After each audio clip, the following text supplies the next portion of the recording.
Hello,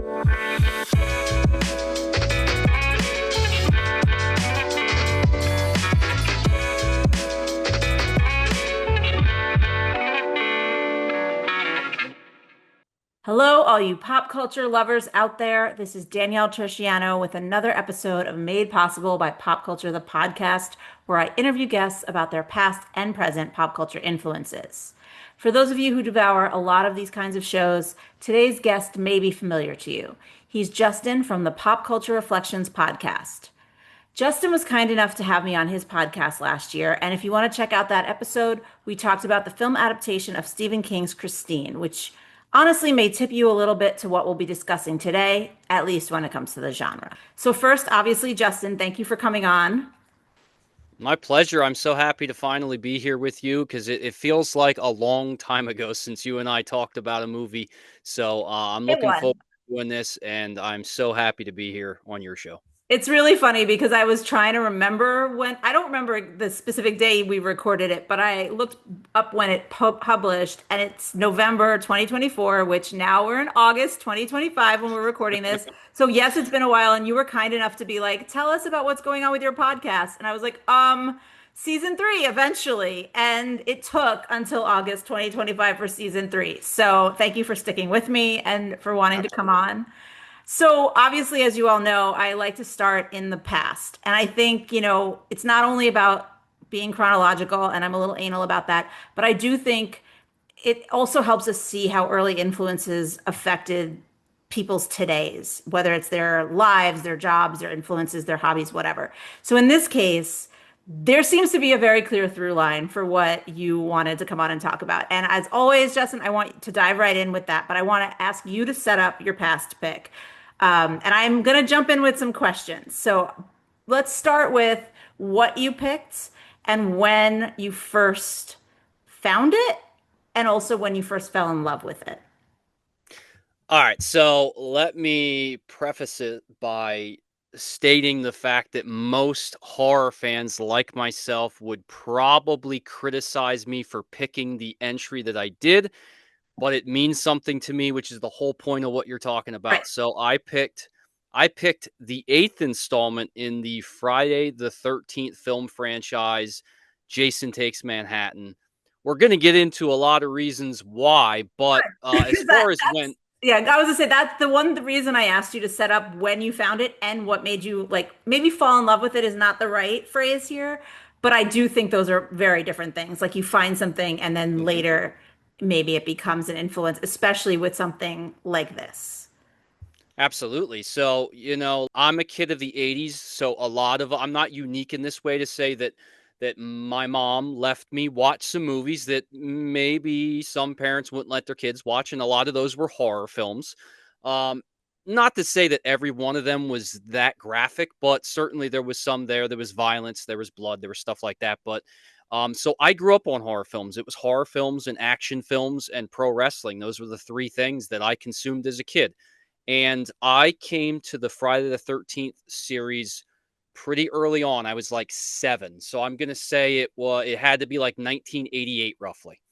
Um But you didn't see it in theaters. no, no. So Okay. of course my mom did not take me to the theater. That would be crazy. But what happened was, and I've told the story before, where I think the first Friday the 13th film I seen was either part 4 or part 6, Okay. because the first time I saw it was on television, on TNT Yeah. or TBS, or one of those that was broadcasting the movie. So it was one of those that really hooked me.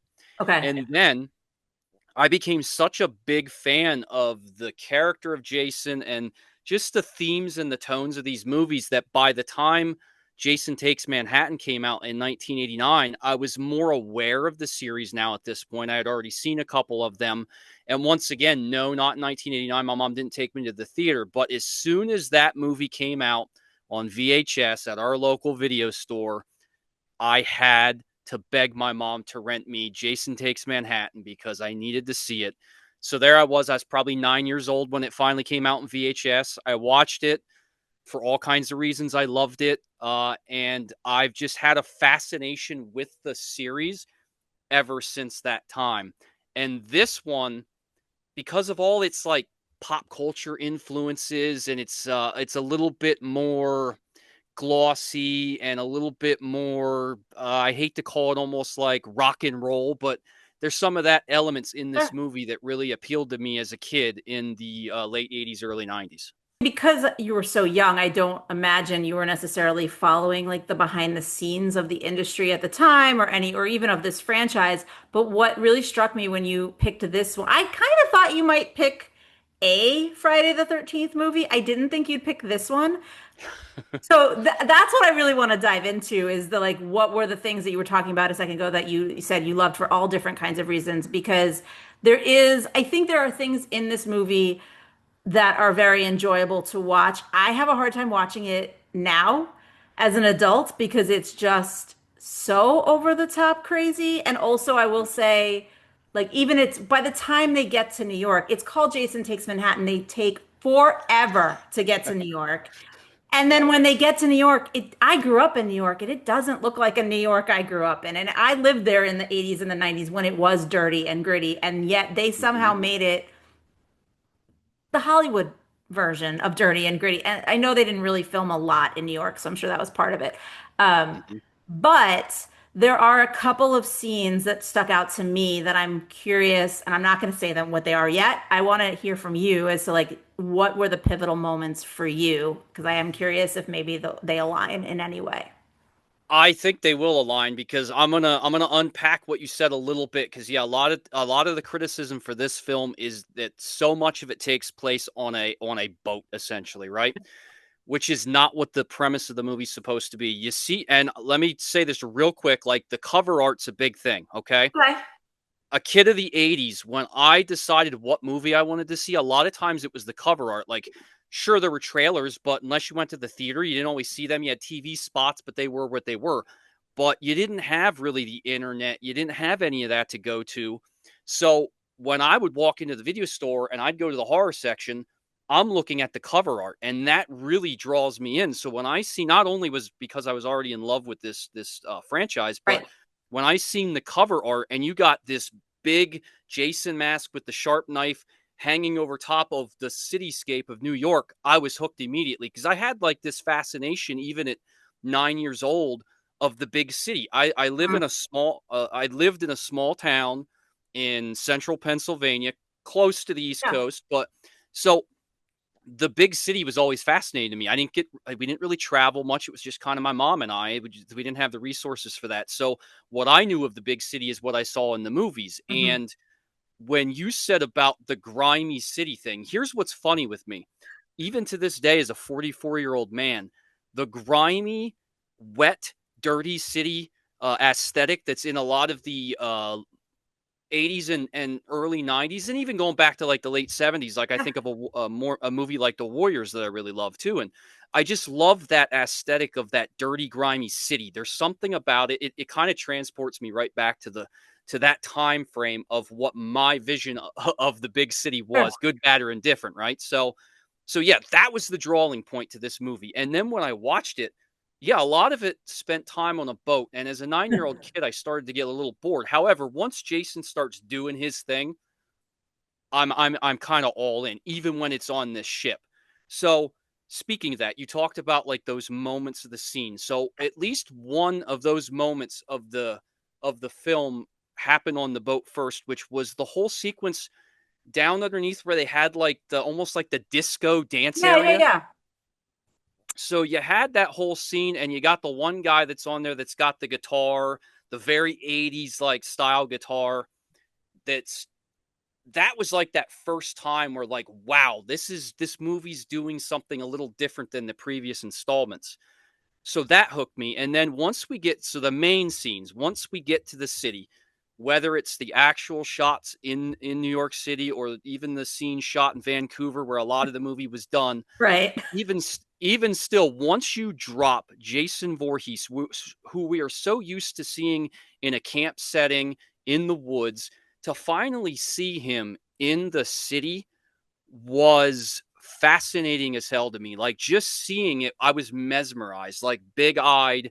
This is everything little Right. Justin wanted in the late 80s. So in addition to that whole thing on the ship, like whether it is the diner scene where Jason's just throwing people across the diner, that's a great one. And then probably the two big ones for me, and the main one is the subway scene. I Okay. love the subway So scene. Like everything about the way it's framed, him coming through that subway car, knocking people over. Plus, I'm a sucker for like a subway scene. Being a guy that loves that grimy city thing, I love that. I don't disagree with that part of it. I think that's a really interesting place to do any sort of tension, whether it's a serial killer or more domestic tension. I mean, I don't want to take away from this movie. I mean, they just did that in a recent Scream, where in a lot of ways it feels like they're trying to correct things that this movie did that they didn't like for the genre because they did a very similar Ghostface is stalking these kids. But what my issue always was with the New York quote, I'm using air quotes, New York in Jason Takes Manhattan is what that subway car looked like. Like the car itself, fine. Looks like a New York subway car. There's graffiti that looks a little too polished, but fine. But it was the extras on the car because it's a pretty sparse scene in the sense of it's not crammed full of bodies. Everybody can see this guy who was dead in the last movie, got electrocuted back to life. So his face is mutated and then he's wearing the mask. Everybody can see him. It's not Halloween. No one's wearing costumes. No one's reacting other than the two main actors that he's chasing. And that used to drive me up the wall. It still drove me up the wall when I saw it again. But I think I was braced for it. And so when you just called that scene out, I agree that I think the framing is interesting in a lot of places, but I'm curious if you had to like push anything aside to get past some of the other things, or if you just never noticed them because you didn't grow up in New York. So maybe this is a me problem because I was expecting something else. Yeah, I think it's probably that, and it's probably more than just that, but I think a big component of it is the fact I didn't grow up in the city, so it's not something I would think about immediately. But I think the other thing is when you look at so many movies from this era, Yes. you get similar things throughout all Yes. these movies where it's the big city, and I think us who aren't from the big city, we just think, okay, New York must just be so used to this ridiculousness and this lunacy that's going on that, like, even I'll call out one of my favorite movies, the original Teenage Mutant Ninja Yeah. Turtles movie, where just like when Raph is this green dude with a trench coat on and a hat, you can clearly see it's a green guy with a big head, but nobody questions it. In fact, there's that scene where he gets hit by the taxi cab and the taxi cab Mhm. driver's like, it looks like a turtle, but it's like just Right. another day for them. So I think for that reason and all the things surrounding it, I didn't never thought much about it because when I think about the context of a film, they all do this, so it is what it is. The time we were in, like this late 80s was a place in horror where especially the slasher genres were just doing weird things. And a friend of mine said he considers at the time it was going off the rails. And I never really thought of it that way. I kind of did think of it like, well, they're trying to do something different from what they've done before.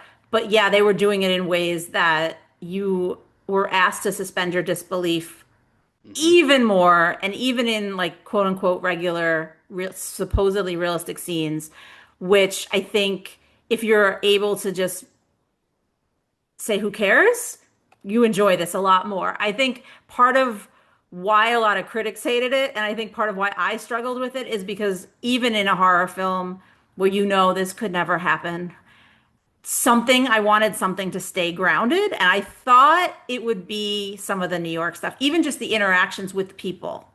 The Mm-hmm. diner scene is a great example because I think he's the chef or the line cook or somebody comes out from the back and like tries to stop Jason and he throws him aside. I'm like, that at least felt to me like, okay, he's reacting how some New Yorkers would react. Like they think they're tough. They think they're going to take this guy on. The woman's hiding behind the counter. Some of the patrons are just like throwing money on the table and like leaving and pretending we didn't see anything. Like that scene felt more grounded to me. But it was that subway scene where it's like literally no one's even looking at him. I almost, and I know this wasn't possible back then, but to me it felt like, oh, they CGI'd him in later. No one knew what was going to be there. And obviously that's not true. Right.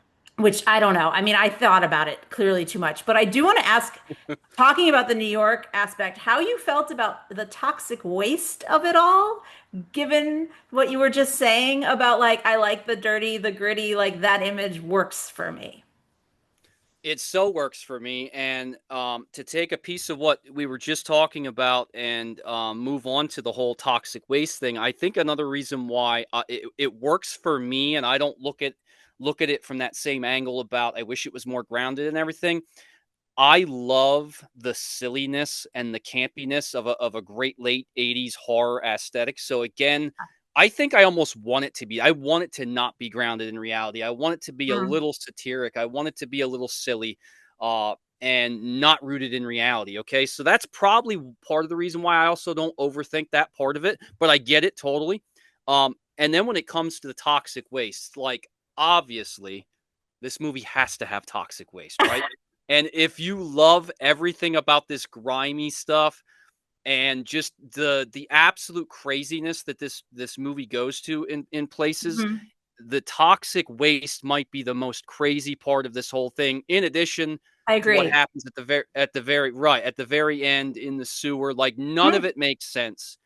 It's absolutely insane, but I love it that much more for it. And the toxic waste is a big part. Obviously, we haven't talked about it yet, but a guy deciding to box Jason on a rooftop is also once again absolute craziness. And then Well, for yeah. Jason to knock the guy's head off and it falls in a dumpster, of course it falls in a dumpster, is just again these little things that I love so much about the lunacy that is this movie. That's fair. I mean, when I was asking about the toxic waste, I was also thinking not just that this is a device that they're going to use to ultimately be able to get rid of him, but just there was the scene where the sanitation worker is like, every day at midnight, this happens. It just Mm-hmm. common in New York. Toxic sludge just flows, and we all are just okay with it. We all know what happens, and it's fine. You have 10 minutes before you have to deal with this flood. And it just felt Mm-hmm. like a very, of course it does. Like, what Right. else could possibly go wrong, slash, what else would you expect? Which Exactly. I will say I did find that humorous. That is something that I think if I, speaking as somebody who is so cynical and looking for little grounded moments, if I watch this movie looking for humor, I enjoy the movie a lot more, especially Mm-hmm. watching it today in 2025 when it's like some of these effects don't look so good. Like I love the scene too with him on the roof because the guy is just giving him everything he has, trying to kill him with his bare fists. And then it just takes one punch for Jason to knock his head off because he's superhuman. Mm-hmm. But watching that scene today where his head flies off into the dumpster, I'm like, ooh, that doesn't look as good. So if I watch it through the campy lens, I feel better. Right. But you, it feels like, are not looking for humor in these movies, maybe. No, I am actually. Okay. Maybe I'm not. Yeah, maybe I'm not communicating that well, but No, I I just actually don't, I am. don't want to put words in your mouth, and I don't want to Right. assume that some of your enjoyment might be laughing at some of this stuff that you love.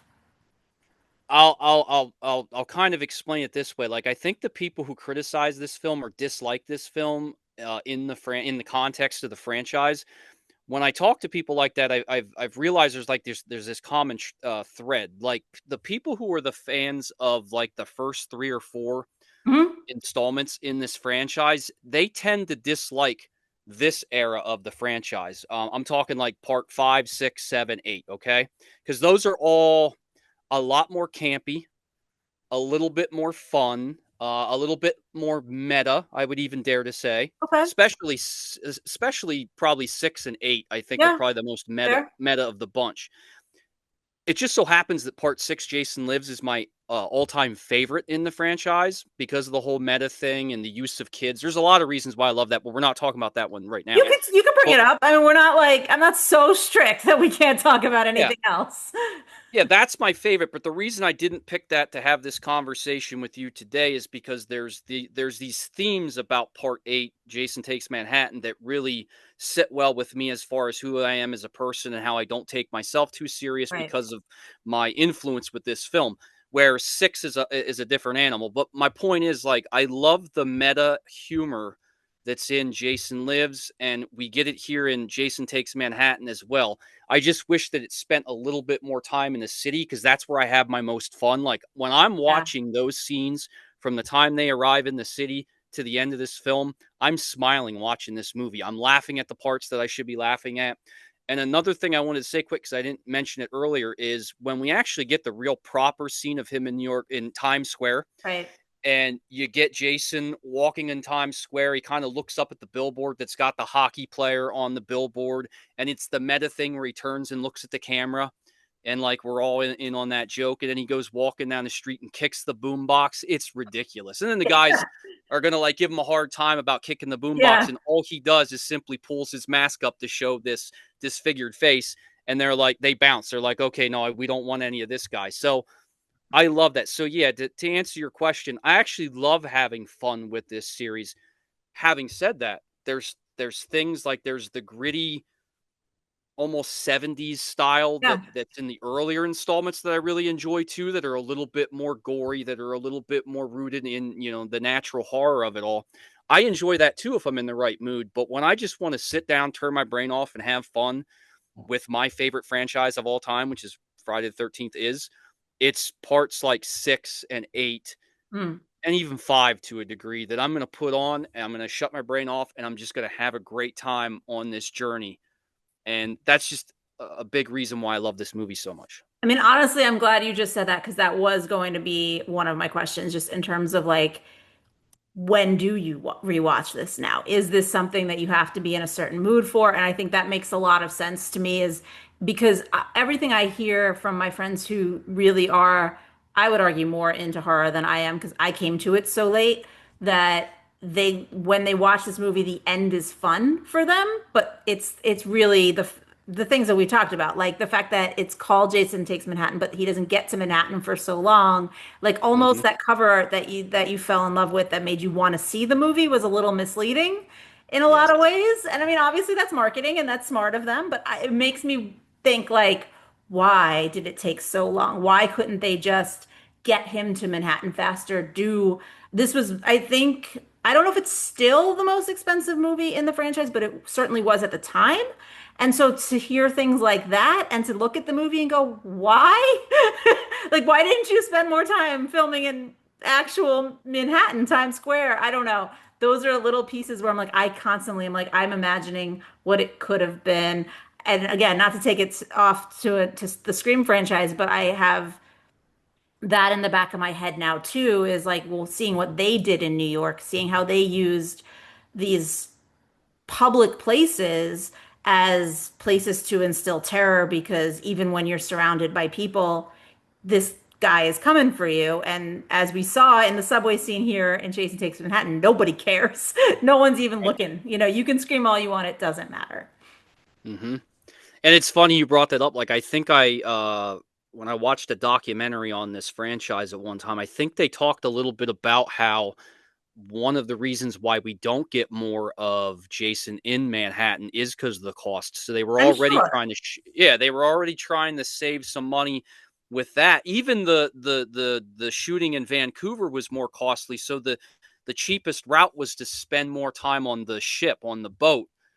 So we as an audience suffer a little bit for the fact that they're trying to cut some of their cost. Yes, I take a little umbrage with that because given what the final product looks like, there are a lot of things that could have been built on sound stages that could have Yep, looked I agree. like it could have been, quote, New York, but not shot Hmm. on a city street.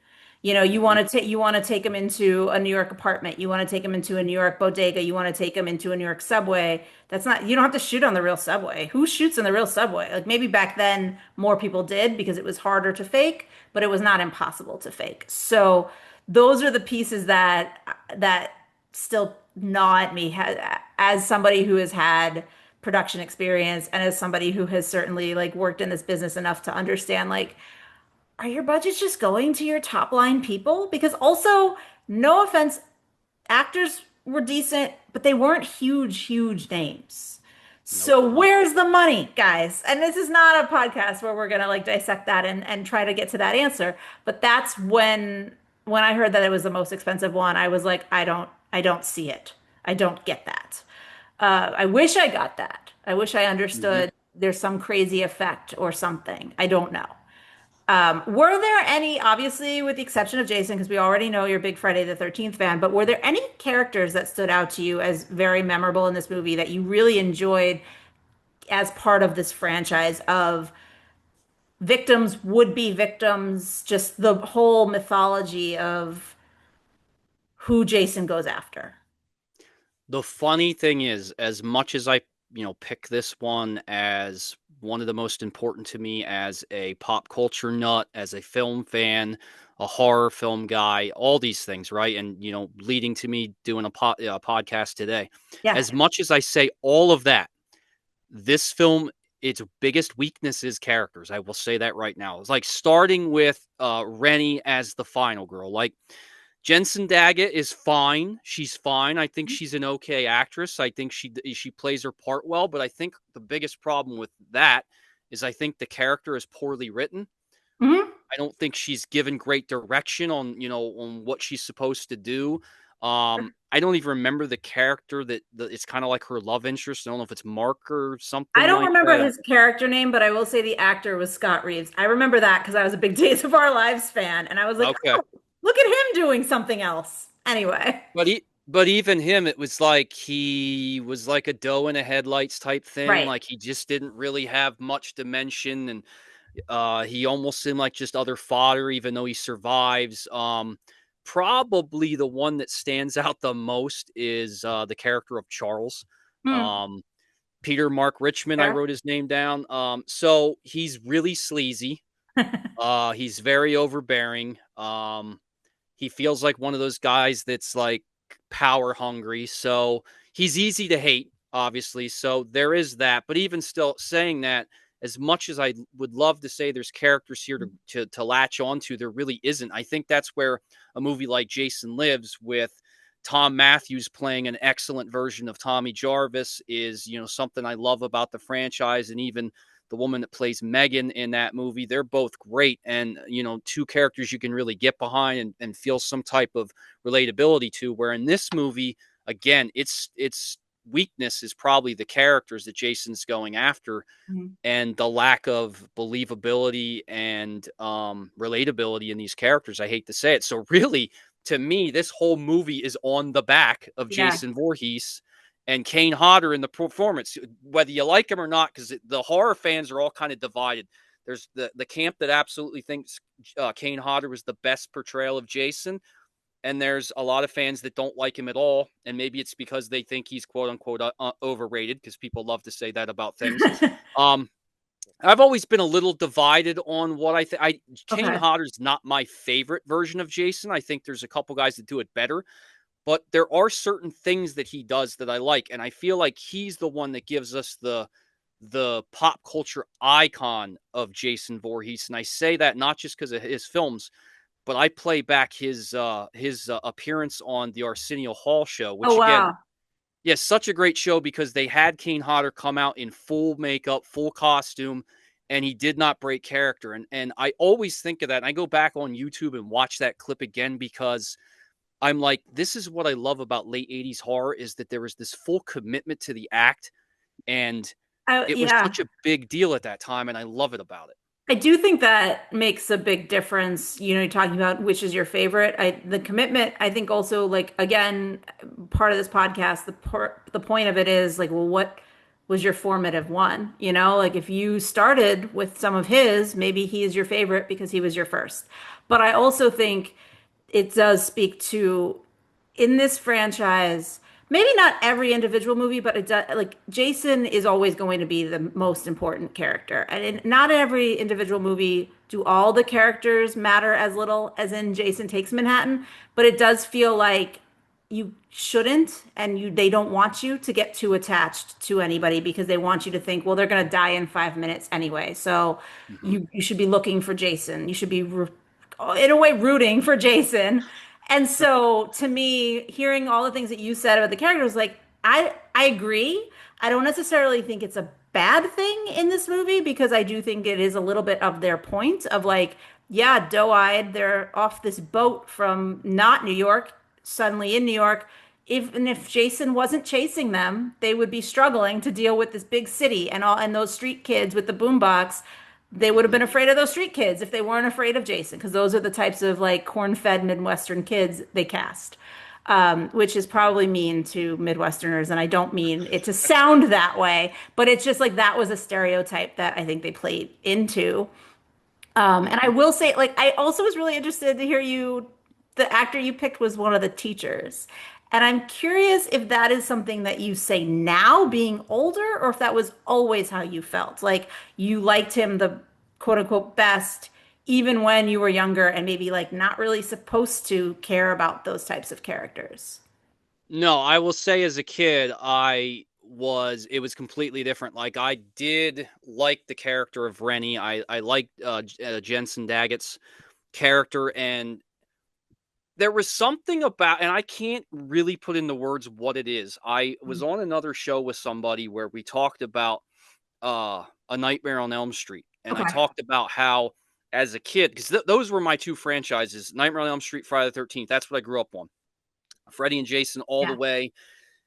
There was, and I won't get too much into my backstory, but there was a time in my life where escape was important to me. Things weren't always easiest for me, so I tried to find a way to escape, and I escaped in these type of movies. Yeah. You know, I mean, again, good, bad, or indifferent, whatever it is, doesn't make me a serial killer. You know what I'm saying? But I mean, the it doesn't make most people a serious, like you're not, I would imagine you're not relating to Jason and being like, I need to escape and kill all the people I No, exactly. came from. I'll get to the relatability to Jason in a moment, but it has Okay. nothing to do with him as a killer. But when I talked to somebody else about A Nightmare on Elm Street, I said that the one character in that franchise that I related to the most was the character of Alice from The Dream Master, played by Lisa Wilcox. And I think the reason it was is she was kind of backwards, kind of quiet, very unsure of herself, Hmm.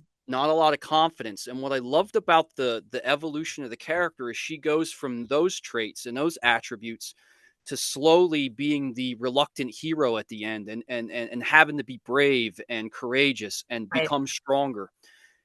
And that meant a lot to me. So there was something about, and I think some of it's because it was just me and my mom in my life. So I related more with a female character, especially a Sure. strong one. So I think that meant a lot to me. So as a kid, that's what Rennie was to me. Was it as good of a character? Was it Hmm. developed as well? No, not at all.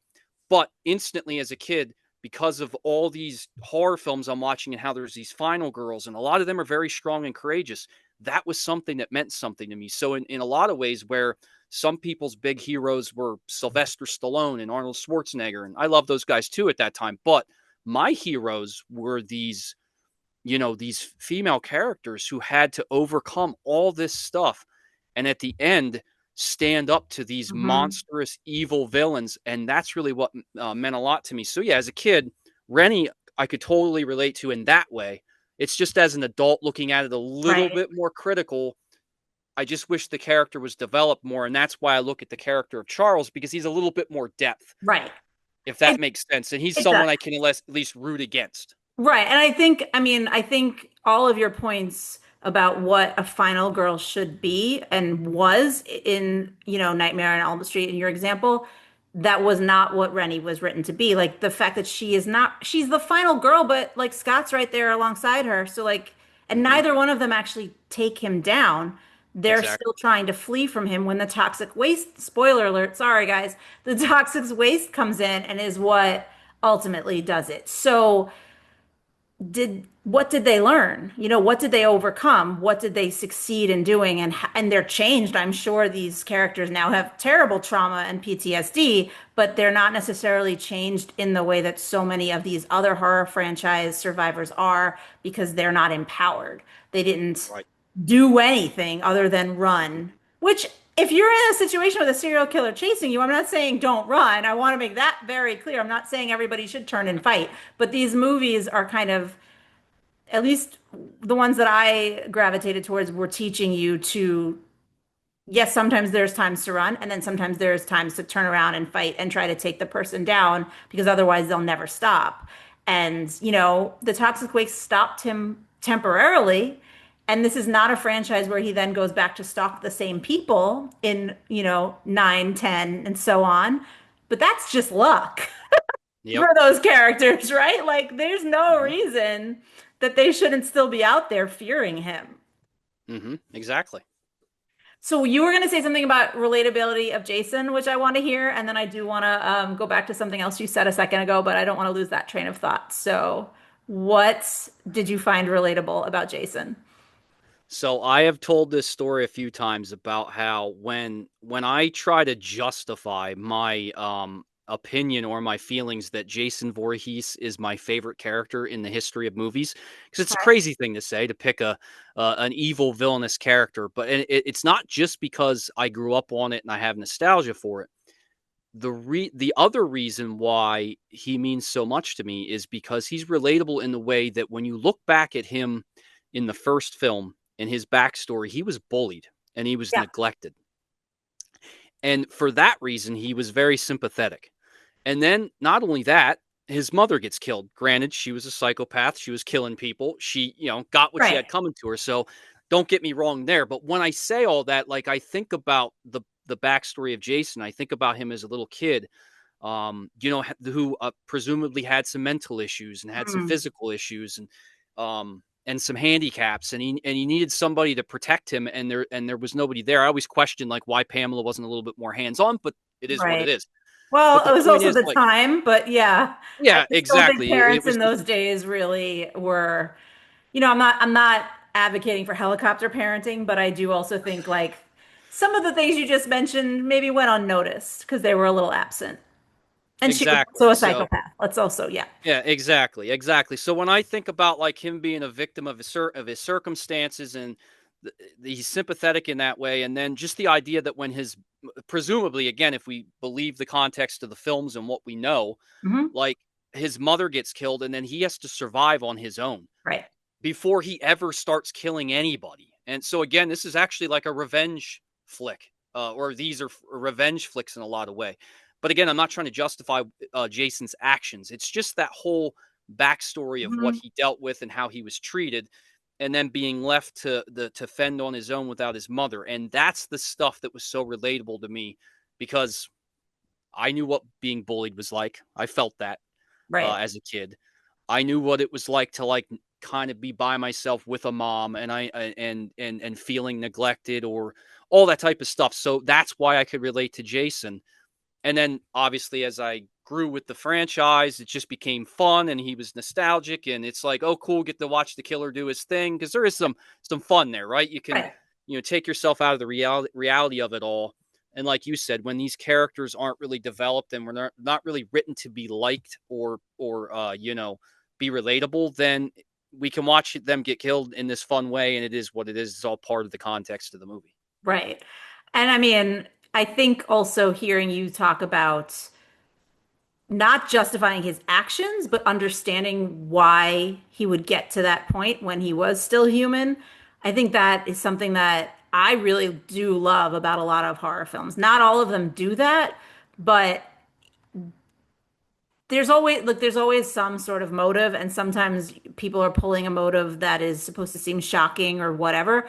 I just like it when it's a psychological trait that hasn't been dealt with, because that to me is what's really scary, is not, oh, this Yes. guy died and came back to life, because I don't believe that could ever happen. I don't believe in the supernatural anything really. But we see all the time, if you don't get the help that you need, and I don't even just mean like mental health help, I mean like just basic needs met help, you never know what that can cause somebody to do. And that to me is the scariest thing. That's why, and again, we don't have to like go down this rabbit hole of other movies, but I just had somebody on, and we took a slight tangent to talk about weapons for a hot second. And I kept saying allegory, allegory. And at the end of it, I was like, I never explained that. But like for anybody who has seen weapons or not seen weapons, like I feel like there's a lot of allegorical stuff about school shootings in there. And I don't know, I have not read anything with Zach Kreger. I don't know if that was his intention or not. But like that's what I'm saying is like the supernatural elements can hit your fear buttons on one level. But as rational adults, logical people, I think sometimes you can turn that fear off, and it's the other stuff that will get you and Hmm. keep you coming back. Absolutely. Okay, so You did reference this already. You did talk about like influences and influencing you today. I don't know if you meant to say that this particular movie influences you today and influences your podcast today, but I want you to go back to that thought. And if you can remember what that through line is of just what would you say influenced you starting your podcast today, whether it was this movie or not? So yeah, I'm not going to say it was. I'm not going to point to this movie, Okay. Jason Takes I didn't Manhattan, want, again, 1989. I didn't want to put words in your mouth. So when you said it a second ago in my head, I was like, I don't think he means literally this movie. Maybe he means the No, not literally. franchise. Okay. It's a lot of things, right? It's not just this, but when I think pop culture and when I think of, who I am as a big fan and basically just a nerd about this stuff, I feel like it's rooted in this franchise because this was the franchise I geeked out about when I was 7, 8, 9 years old. Okay. So, and I could probably point to pro wrestling too. It's a different tangent, but Sure. it was those things and my escape in those things that meant so much to me. And it kind of shaped me again, as a movie fan, what I liked and what I started to realize. And I think this goes back to me using as an escape. For that reason, it started to become part of who I was. So even 37 years later, Yeah. it's part of my makeup now of who I became because of it, because I escaped to it, and it became a big part of who I would be and how I communicated in the world, and that was my voice is through these things that I escaped into. So I would say that the Friday the 13th franchise is maybe the catalyst for where I would go to get my voice out there, to to Mm. to start the podcast, restart the podcast, because I had to do a little thing where I had to restart. I couldn't find my structure at first, but it's when I started thinking more about these movies is what brought me back to it. It's like I have passion for this type of content and this is Hmm. what I want to talk about, and I want to finally have a platform where I can geek out about this stuff and how much it means to me and how it shapes me as a person, because I don't explicitly go into my backstory in every one of my episodes, obviously, because it's a pop culture podcast with Right. conversation and stuff, but some of them I do. I talk about what it meant to me as a kid and what it means to me now as an adult and how it shaped me as a person. So yeah, not this film specifically, but definitely this franchise. But I do think of when I think about Friday the 13th, this movie and Jason Lives are the two that come instantly to mind, and it's what really pulled me in and got its claws in me and has stayed with me all these years. And I think that's why I point to this franchise, if nothing else, for Mhm. my love and where I am now as a content creator. So speaking of where you are now, your podcast, you mentioned a second ago, obviously it's conversations. It's not completely unlike this. You're picking a particular topic, you're having guests on, you're dissecting different things. You're then guesting on other people's similar podcasts to talk about projects that you love. What did make it the special sauce for you to find your structure? Because you said a second ago, like it took a minute to find it. What was the thing that made you finally say, this is the way I want to talk about my favorite things and not maybe just talk about myself, but also invite others into that conversation? Well, if I can, it's a two-parter. I'm going to give you a reason why this movie specifically speaks to me about where I am now, and then I'll give you a main influence in the podcast space that really helped push me forward. Okay. So, starting with Jason Takes Manhattan, the reason why I singled out this film specifically when we talked about me coming on, I mentioned to you about how this movie, at least over the years, has kind of taught me to take risks Yeah. because I feel like of all the films in this franchise, I feel like this one maybe took the most risks. Maybe you could point to Jason Goes to Hell because that's a batshit crazy movie, In but space? space too. But at this point, I think they were like, we can do anything. Sure. Nobody cares. People are going to are going to flock to see these films. So let's put them in space and see what happens. So yeah, absolutely. But Jason doesn't go to space until he goes to Manhattan. Let's face True. it. So Yeah. yeah. So yeah, it taught me to take chances. It taught me to be true to myself. It's like if I like something, don't hide it. Yeah. Don't feel guilty about it. don't say that this movie is a guilty pleasure. This movie is a pure pleasure. I love this movie. I love the way it makes me feel. I love the way it pushes me forward as a content creator and a fan of this franchise. So a lot of those things is why this movie, I think, kind of helped influence where I was going to go with Mm. the content I started to create. Now, the second part of that. So I said I started Right. to try the whole. So the catalyst for starting the podcast was my love of pop culture, specifically horror films and stuff from the late 80s, early 90s. That was the whole idea. So I started it, and I just kind of went for it and didn't really have an idea of what the structure was going to be. It was just going to be me talking into a microphone about this stuff. Right. Yeah. I I did it for maybe 8 to 10 episodes, and like I couldn't stay motivated because I didn't Mhm. feel like I had an audience for it. I didn't know how to promote it. I didn't know where to go next. I had nothing mapped out. So I stopped. And then I didn't do anything for about a year and a half. And then Mhm. I came to two podcasts, one first that really influenced me, and it's a podcast called Let's Talk Horror. It's the Let's Talk Horror channel from it's BP. Great guy, great content creator, and he was doing a solo podcast as well. So Okay. I heard his podcast and I heard some of his early solo episodes, and in his episodes he talked about he would be very candid on his episodes and would literally on recording say about how hard it was to create Yeah. content, how hard it was to do this, right? And when he did that, it's like he was speaking right to me because I'm like, yes, I get that. That's where I am. That's why I quit the podcast because I just didn't feel like anybody cared. I felt like it wasn't good enough. All these things, my own worst, critic and all that. So Right. I got it. And like he spoke to me, and all of a sudden I thought, okay, if BP can do that, if he can battle with these demons of is this good enough? Does this matter? If he can battle with that every single time, but yet still put content out there, so can I. So then I restructured the podcast, relaunched it in, I think it was August of 2023.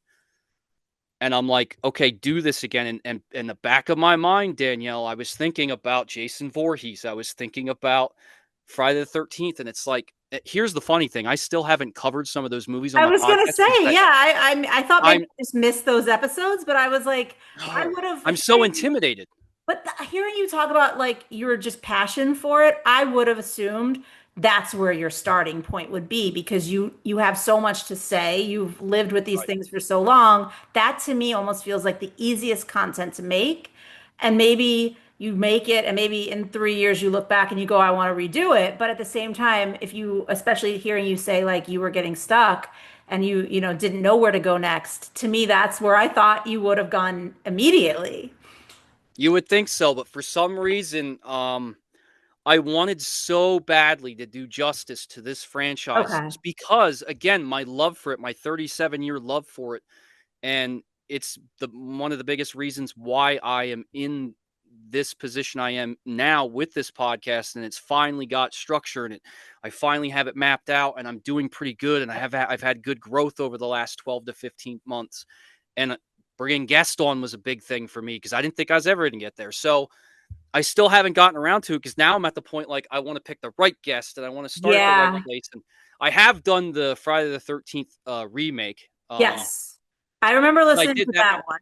I Yeah. because that was honestly that was one of the first Friday the 13th movies I had ever seen. So then when I Interesting. was looking for content, well actually I was looking before I came on yours, I was looking to see like what episodes should I listen to because I'm already familiar with the source material. And so that was a big one for me because I was like, "Oh, I definitely know the franchise, but I also know that movie." Right. But that was more of a guest suggestion. Like they Okay. wanted to do that. So I'm like, all right, let's go ahead and pull the band-aid off. Let's try one of them. And then I did like a Jason ranking where I kind of ranked the different Mm, versions of Jason, which was a lot of fun for me because I kind of did that in between recording schedule. But I still like haven't done an official one of right. the like original canon franchise. So I'll get there. It's just a matter of I'm really having a lot of fun with what I'm doing and I'm Yeah. covering a lot of stuff and I do a lot of variety. So I'm still like, it's funny. I'm still like, can I do this justice? And that's why I've still hesitated a little bit to get to it, but I'll definitely get there because it means so much to me. I mean, I think it also depends on when you say justice, like what do you want those episodes to be? You know, do you want your guest to be someone who loves it as much as you do, someone who doesn't know it and you're kind of teaching them about it, or someone who worked on the films that you can like Right. really dissect questions you may have had for 30 something years. So I Mm-hmm. think there are multiple ways you can actually do it. It's fascinating too because one of the most recent episodes I listened to was I don't remember the title, but it was about 1999 and how like it's a shitty year in pop culture. And Mm-hmm. you've said the tagline and you've said on this podcast, like you started this with your love of 80s and early 90s. And so that is where my question is going in terms of when you do look at where you're going, do you see expanding beyond that window of time a lot Mm-hmm. into either side, into either earlier than the 80s or, you know, leading up to today? Or does it have to stay in order to be like true to what your roots are? Does it have to stay in those years for this podcast? I don't think so because I've already branched out a little bit on some of my music episodes. I've actually featured some newer music. I've actually featured some artists that are from the 2010s. Even as I think I even featured an artist that kind of like their debut album was in 2019 or something. So Oh, I've wow. Okay. yeah, I've come a little bit further. Like the beginning of this podcast was always the nostalgia I have, like you said, Mhm. for the 80s and the 90s. But I'm like, listen, pop culture is pop culture. I consume things today that mean a lot to me that maybe I haven't had in my life for Right. 35 plus years, but it still hits me. Like, I'll give an example. I seen the newer film this year, Sinners. I fucking loved Mhm. Sinners. Sorry, I probably should No, ask you no, no. before It's I go fine. It's first. the internet. Well, I don't know. Maybe you don't, Right. but we do. No, no, I do. But like Sinners, like was one of those movies that I can see in 10 years. I'm going to look Mhm. back on that and how impactful it was to me. And I love it now. So like, I don't want to box myself in where I can't talk about a movie that's newer. So I've gotten there. I have talked about a few newer films. I've even gone back a little further. Yeah. Like I have an episode on my show coming out in a little bit that's from a movie from 1972. So I'm even dabbling into that because part of my whole journey and what I love about this is Friday the 13th and horror movies have brought me to other genres of Yeah. movies. So I've gone back and seen films from the 50s and I watch movies that are more modern. And for me, as a film lover and a pop culture guy, like anything can appeal to me if it at least if I have some type of connection to it. Mhm. So absolutely, the evolution of the podcast is it's no longer just 80s and 90s. It's almost anything in pop culture that I have some type of connection with that I can speak passionately about. It's welcome to be content on my podcast. I think in my head, I was like, maybe it's a second, maybe it's a spin-off podcast if you're trying to do too much from today because it doesn't have the nostalgia aspect of it, but it will be nostalgic at some point. And now we're Mm-hmm. just talking about it before it gets there. When you look at who, I'm about to sound really old, but who your contemporaries are in the space, like who's doing podcasts before you started? Were there people that you mentioned already, let's talk horror, but like were there other ones that you looked at and said, there are elements here that I can learn from, that I want to learn from, that you take inspiration from? Yeah. So I'll start by saying that the You Run podcast is definitely one of them, but it's also the You Run podcast is a network I'm now Yeah. part of. Starting in early 2024, when I relaunched the podcast in late 2023, I was still really nervous and anxious that I was going to find myself in a rut again where I don't have the motivation. I don't have people behind me like giving me a reason to want to push forward. So I came to the You Run podcast and I really loved what Scott and Mark were doing on their show. Like it was the right kind of format. It was this fun conversation about two guys talking about horror films and it was always interesting, kind of like you said earlier, how maybe one time Scott loves a movie and Mark hates it. I Mhm. love that back and forth. So it might be fun, like where if I were to cover a Friday the 13th, maybe I pick somebody that hates that movie and Right. we have to go back and forth on it. But so they were a contemporary that I looked at and I'm like, okay, I like what they're doing. I don't want to copy it, but Sure.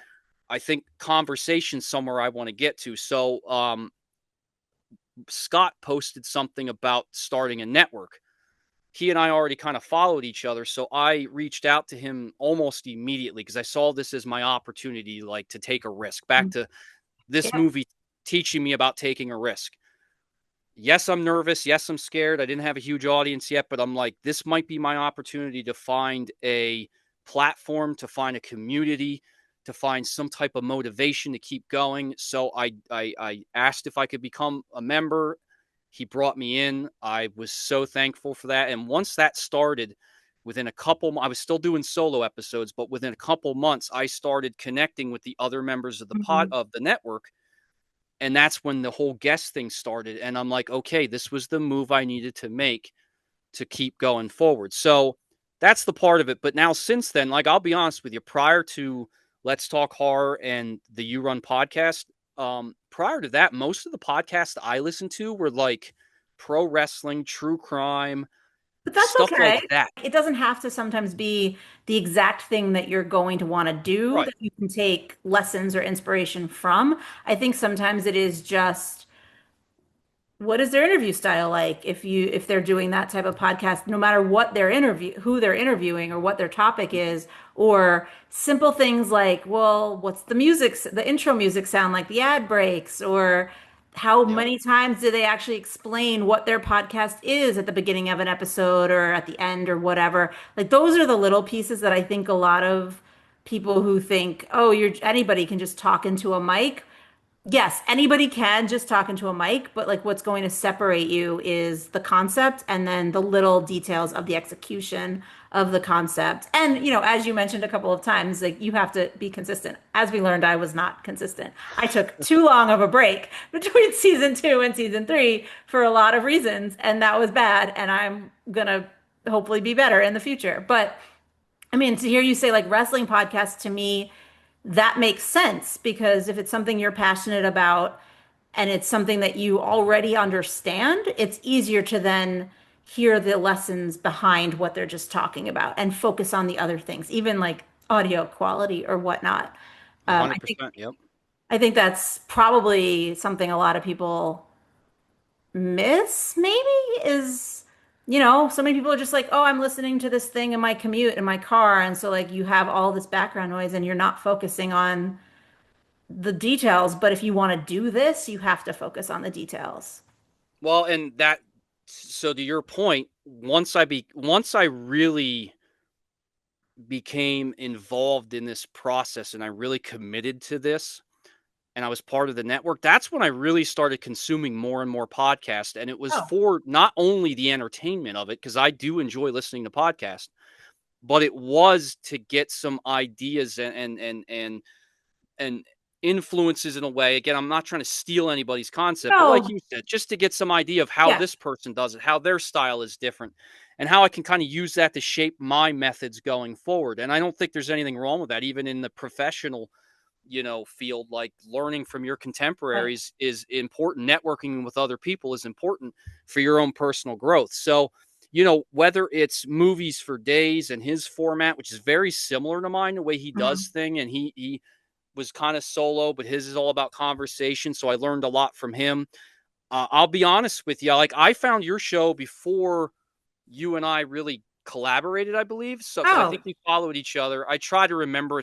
I forget when I followed somebody and when we connected. But at any I was rate, going to say also, by the way, because we did the episode I came on your podcast, 6, 8, whatever months ago, I have no memory anymore. So that's very cool to hear, but I just would not but what correct gets you if like I'm what? wrong. I don't know.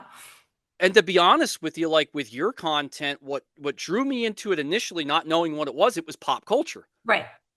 right? So It's you just so have broad. it is, but when you think about it, if you're in the pop culture space, I think it's important to experience some other people that are living in that same space and how they do it. And again, learning from what they do and helping yourself grow. Because like your show and pop culture retrospective, Amy does a great job with her show, and hers is completely different. All three of us have a completely different Right. style of how we do things. Like, what I love about yours, I'm going to tell you right, and I'm not just saying this because I'm your guest. I think you are very professional. I think you're very concise. Sometimes I'm not quite that way. I wish I was a little bit, but obviously I have my own style and it kind of works for me and my audience seems to Yeah. like it. So I guess that's really at the end of the day all that matters. But I No one love that has we could ever all called come me from concise before, so that is very nice and crazy to hear. But I mean, I will say, I came to the podcast having been an interviewer in more print and digital, like written spaces for so many years that it still takes me a minute to kind of find the right quote unquote voice for the podcast because the way I ask a question is a little bit different. And even just honestly hearing my own voice back to me in the live episode is like, ooh, no, I didn't. I always I used to get to edit that out if we would like, not on a podcast, obviously, but in a video interview, we'd cut out the question and we would just like use the nice celebrity's face talking, giving me the question back in the answer or whatever.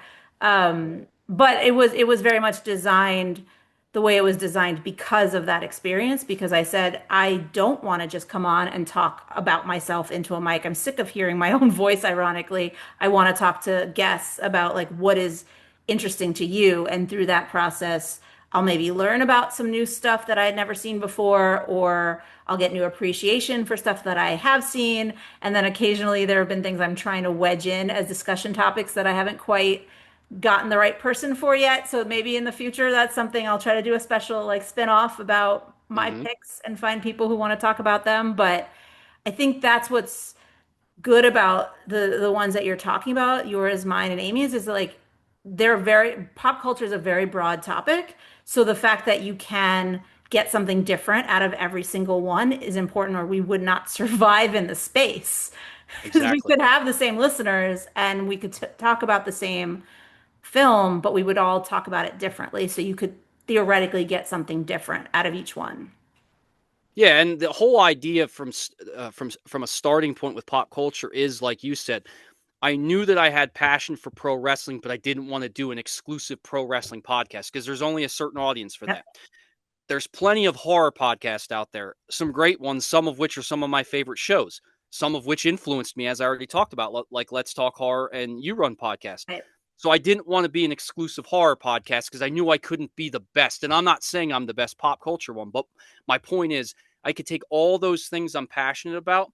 And this episode, I could do pro wrestling. This episode, I could do horror. This episode, I could do music. This one, I can do television and what have you. So, yeah, I think where it's so broad, where you could say, all right, maybe it's harder to find your audience because they don't know what they're getting week after week. But I also think it's important in that way because you can find new people a little bit Hmm. easier too. Because, oh, wow, this person's a pro wrestling fan, didn't know that I existed in the space, but now they found that I have episodes on that too. And it goes from there. Yes. I do want to ask, and I don't know if this is a fair question because I mean, I don't know how private you are about your own process, but you already mentioned obviously the Friday the 13th franchise. Is there something else in the pop culture world that you really want to get to try to bring on, whether it's a person, a guest, or a topic that you're noodling around on that maybe we should look out for in future episodes that you, or maybe let's say maybe are closer to actually delivering than the Friday the 13th, which it seems like you still want to iron out? Yes. As a matter of fact, I'm already kind of there. So for quite a while, because music is a true passion of mine. And even though I haven't really talked a lot about that here because that's not really what this episode was based on, but music is a passion that is very strong for me as well because probably of all the different medias out there, music's the one that I've evolved so much as a person over the years where there's bands like literally today making great music and there's people from my generation that always like to say they don't make music like they used to. And I come in defense of it and say, actually, they do make great music today. You just need to find it. Great music is not the same as they don't make music like they used to. Like music evolves on purpose. So yeah, they don't Exactly. maybe make things that sound like the Beatles, but that's because the Beatles did it and now we're Mhm. evolving beyond the Beatles. I laughed because my father used to say that a lot about things like the Beatles. And I'm like, well, have I reached that age where I'm now saying that? Oh no, maybe I am. No, I feel good because I feel like I'm not. And I feel like just in the last 2 or 3 years, I've opened my eyes a little bit to this great music that exists right now today, and some of that's influenced from music in the '90s and early 2000s. It's always that cycle, Mhm. we know that, but at any rate, that's become more and more of a passion of mine. So what I decided like a couple months ago, I said I want to get to a point where I can actually interview a musician, not like come on and talk about this year in music or Sure. this album, but like actually interview a musician about their material. Because doing the interview thing's not really my style, right? You talked about how you have background with that. That's Well, like, I you guess do you could it say I interview. ultimately. I Like do. when you bring on guests, like even when I came on, like it was not a traditional interview, it's more of a conversation, but that's what a Right. podcast is. Yeah. So, I mean, I think the people that understand the concept will get that. And I will say, I have a background in interviewing. I'm not good with music. I think everyone who has listened to this podcast gets that. It's hard for me to even find the right words sometimes about what I'm trying to ask because I don't know like the technical terminology. So that is the Yeah. one thing that I will say to you is like maybe that is something every musician's different. Some of them are really in their head about the technical knowledge and some of them are not at all. But that is something that I will say like that it is a little harder than maybe some of the other people that you're talking to, which I don't know why. I just if your brain doesn't work that way, your brain doesn't work that way. Absolutely. But I will say I actually already did get to that point and I did Great. do the interview. I did do the interview. I reached out. I took a chance again, took a risk. Hmm. I messaged the artist. Again, she's an independent artist, a small independent artist, but she's an up and comer. Had a great interview. I got to like pick her brain about her music and stuff. So I got there. So that's great. I got to that point. And then the next thing I'm looking to do is again to expand a little bit on pop culture and instead of always doing just one topic, one Hmm. movie, again, I want to do a little bit of a variety thing where I maybe have a couple different categories and have this fun like conversation about all these different things that are related to pop culture all in one like variety potpourri episode. So that's something I'm moving more towards a little bit as well. Like, I'm not going to lose the premise of the Right. show and I'll still do the movie reviews and all that, but I want to sprinkle in some of that because I think it would be a lot of fun. I think it'll be another way to find new audience Yeah.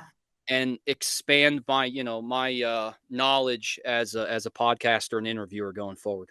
Yeah, I mean, I don't know how much you get bogged down in the metrics of it all. I will say when I won't say I did what you just did, the variety aspect, but I did a few episodes last year that were more like roundtable styles. It was multiple guests Hmm. and we had a I remember. Yep. topic.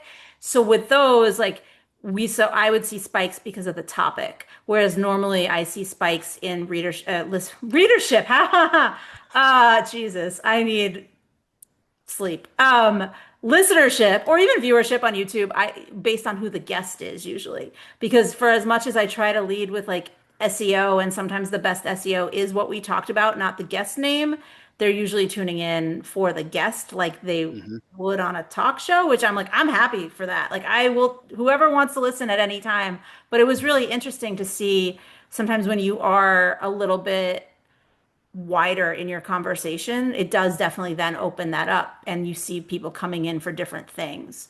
Um, which was something that I don't want to say I didn't think would happen, but at the same time, I was like, you just never know because on those roundtable episodes for me, I was just bringing on my friends who were journalists who are not like huge names the way that I've had some like showrunners or actors or whatever. So it's Hmm. definitely, I will say it's definitely a lot of fun, I think, to at least challenge yourself to break your usual format. And I think like going back to what you said earlier about how in your early days on the podcast, you would struggle to like what's next. Sometimes I think trying something different helps with that. It helps bridge that, like, well, even if what's next is not permanently switching this because what I have is working, trying a new formula for a little while, like, kind of re-energizes you and Hmm. maybe also says, okay, well, what else can I then take from this to put in my regular format? So that's exciting. That was again, not concise way of saying I'm excited to hear those episodes. I'm excited to do more of them. I'm really excited for the ones to release that I've already done because I was I don't want to say I was going to say pleasantly surprised. I really wasn't. I think at this point in some weird way I've gotten so used to talking to people now Yeah. because I've had literally guests almost every week since it's been a little over a year, I guess. Yeah. So I've gotten so used to dialogue that I don't overthink it. I just like it's going to be what it's going to be. But at the same time, it felt like a risk doing it, and it turned out being great. And I'm like, I think I knew it was going to go this way. I just needed to believe in the process. Mhm. So I'm really excited for it to come out. I'm going to ask you one kind of weird random question. This shows how my brain works. Do you ever find yourself, and if so, how do you deal with this, doing an episode and then realizing at some point, either in the editing or when you're listening to it back, or maybe even getting a comment from somebody who listened, that there was like a mistake, that you said a name wrong or a date wrong? Like, how do you handle that? Because I am at a point now where I'm like, I can't do everything. I can't have Google up while I am also, no one knows this, but for anyone watching the YouTube, I'm live switching the view from double to single while we're talking, not in a post-production process, which is maybe not the smartest way to do this, but whatever.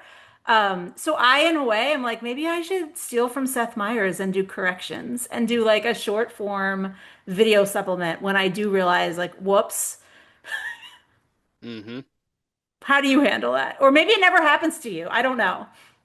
No, well, yeah, it happens. I mean, the thing that frustrates me the most is I am terrible at pronouncing names, Same. and yeah, sometimes I try to research the pronunciation first, and then what happens is I do that.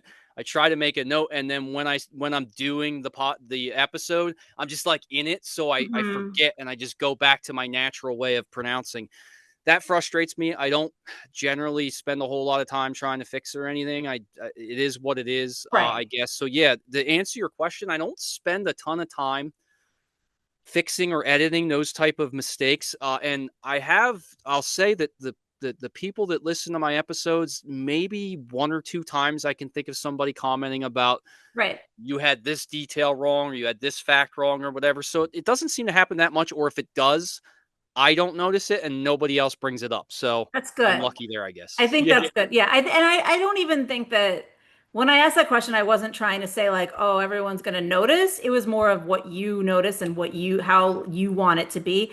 Because coming from the background that I come from, where like everything is fact checked and like cleared by legal, when I sometimes then release an episode, listening to it back like a week later, I'll realize like, oh, I gave the wrong date for something, or and I just want to go in and like footnote it or like edit it and put like, on articles we would, if Hmm. we had to make a correction, we would put a thing at the bottom that was like updated with the date, previous version of this article incorrectly, whatever. Like we admit our mistakes and we correct them so that we're not putting wrong information into the world, and especially today with like how the world is. And I just keep thinking of like, oh God, if AI is scraping any of these episodes, what incorrect things have I said? So Hmm. maybe I'm nuts and in my head about that. But as someone who is also doing a podcast, it was like, I need to ask someone else because it is, I think, a new frontier in a lot of ways. So many podcasts are exactly what you said. Like you're in the moment, you don't want to be sitting there with Google worrying about it. But then there are so many of the bigger podcasts where there's a producer in the corner doing exactly that and like telling them, hey, redo that line, or hey, like I'm just going to interject and my voice is on camera now. So like at least it's covered in a way. And that is something that and all us talking about format changes, that is the one thing where I'm like, that is something I want to figure out. But because it is just me in my house doing everything by myself, I'm not sure I'm going to be able to figure that out anytime soon. I get it. I'm the same way. And if Seth Meyers is listening, can I steal corrections, please?